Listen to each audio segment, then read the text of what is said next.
The coronation of King Charles III is now past, but the lavishness of the ceremony and celebrations won't be forgotten anytime soon, no matter how slimmed down the affair was. Research has shown that the new British monarch is the highest-paid head of state in the world by some margin.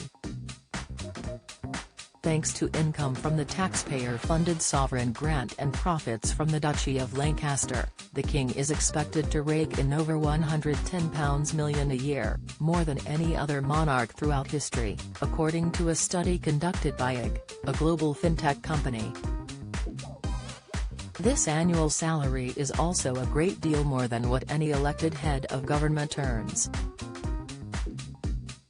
The list is topped by US President Joe Biden at just over £320,000, but even he doesn't come close to Charles. The astronomical sum has drawn considerable backlash over the past few months as details of the £100 million coronation splurge emerged as the country endures one of its harshest cost-of-living crises in living memory. The sovereign grant is the royal family's annual bursary from the Treasury and is used to fund official travel, maintenance, and the running of the king's household. It amounted to £86,300,000 over the past financial year. As heir apparent, then Prince Charles was entitled to the profits of the Duchy of Cornwall, around 50,000 hectares of land in the southwest, estimated to be worth over £1 billion. Upon the Queen's death, this passed to Prince William, with King Charles taking over stewardship of the Duchy of Lancaster instead. A rural portfolio centred mostly on the North and the Midlands, it generated a net surplus of £24 million last year. Combining these sources of income, IG estimates the King's annual salary to be a staggering £110,300,000 going forward. Don't miss. Sterling beats the dollar to become the best-performing currency. Reaction: over chaos fears as EU tipped to delay facial recognition checks. Latest: new Brexit vote could be key demand for Labour coalition.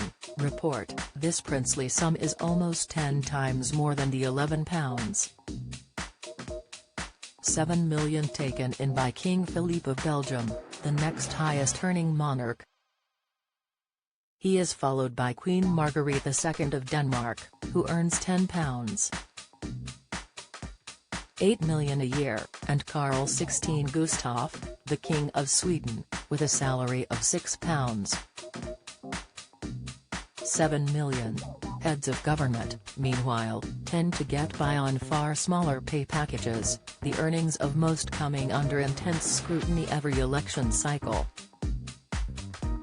U.S. President Joe Biden's salary of $400,000 £321,250, sees him top this list despite earning 350 times less than King Charles III.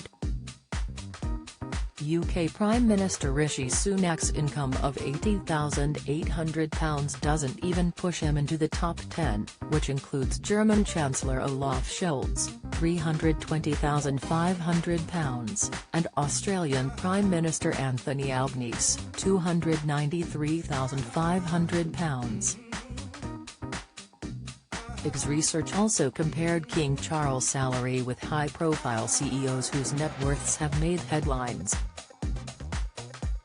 Elon Musk's earnings from Tesla alone reportedly nets him upwards of $10 billion, £8 billion, although this comes from exercised stock options rather than a salary. Senior market analyst at IG Axel Rudolph said, although the annual cost to the British taxpayer for the upkeep of the royal family and, for example, King Charles' coronation runs to over £100 million, the UK monarchy greatly benefits the UK economy through tourism and merchandising. According to Forbes, the monarchy contributes around £1.8 billion annually to the UK economy.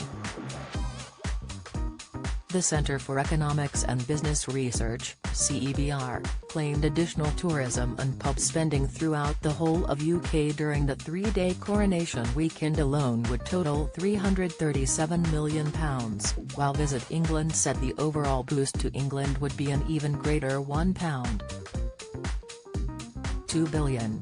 After it was revealed last month that King Charles III's personal fortune amounted to an estimated £1.8 billion, calls for an overhaul of the royal finances grew louder.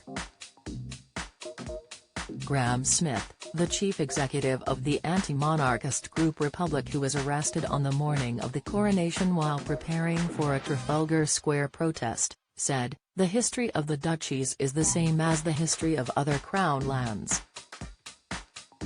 The historical records show that these estates have in the past been clearly viewed as state property, in the gift of Parliament. There is no justification for allowing Charles and William to rake in incomes of more than £20 million a year each from these estates. That money could be spent on public services,